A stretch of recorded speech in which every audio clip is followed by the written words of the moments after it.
Electric offset grinder. Electric offset grinders are very much like pneumatic Buckeye grinders by function, but have a unique set of inspection elements.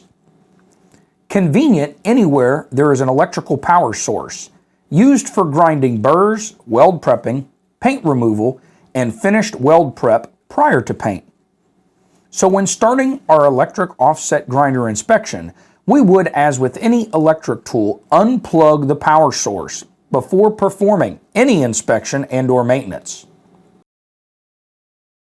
Start by first inspecting the plug for any problems associated with the prongs on the end of the plug. Then, start tracing the power cord for any defects, such as nicks, cuts, burns, or worn areas of concern.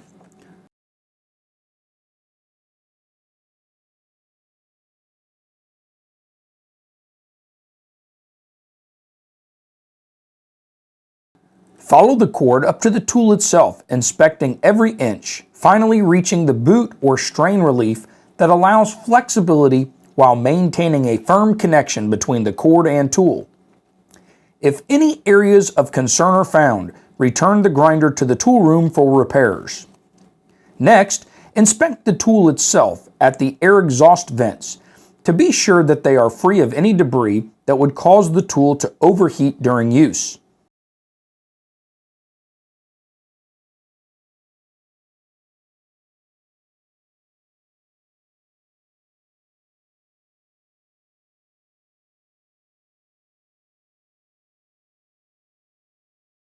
Also, check the chassis for cracks and any loose or missing screws or nuts.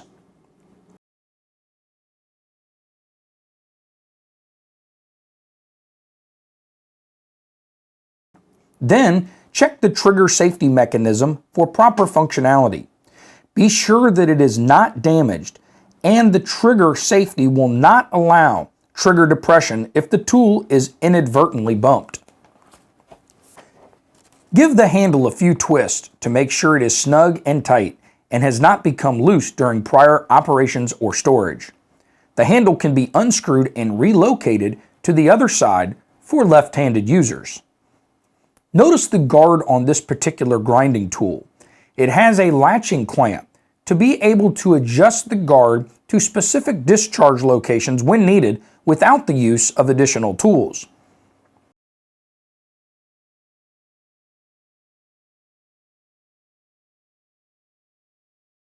Next, we see the spindle lock device allows us to lock the shaft during attachment changeout.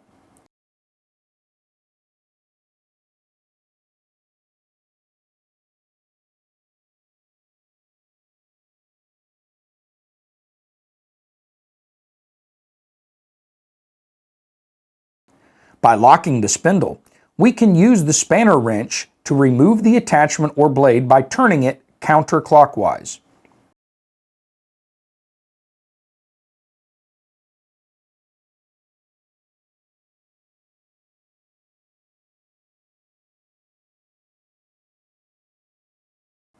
Once the attachment is removed, check the attachment shaft for runout or excessive play in the bearings.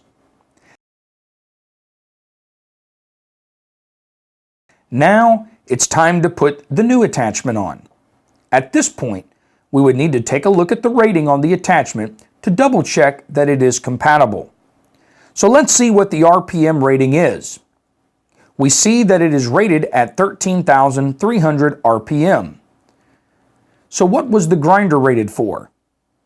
That's great, we have compatible equipment. The attachment is rated for more RPMs than the grinder can produce. Inspect the attachment for defects.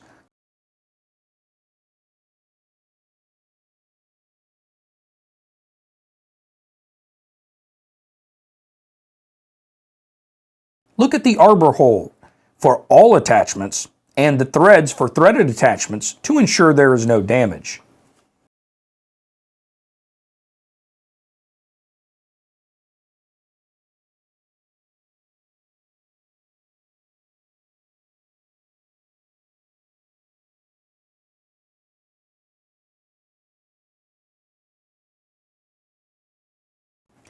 Now that we are confident the attachment is in good working order and compatible, we would then lay the grinder down on a flat surface, then place the rock onto the tool shaft and hand tighten the spanner nut while holding the locking device with our other hand.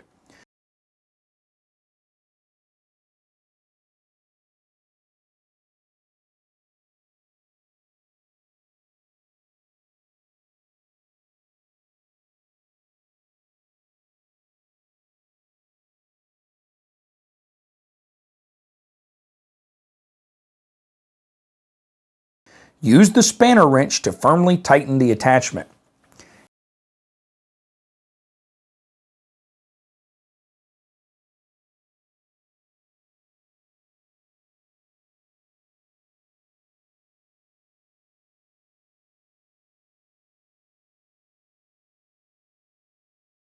Give the rocks a few turns after you have tightened it on the grinder to again check the bearings for wear, wobble, or damage.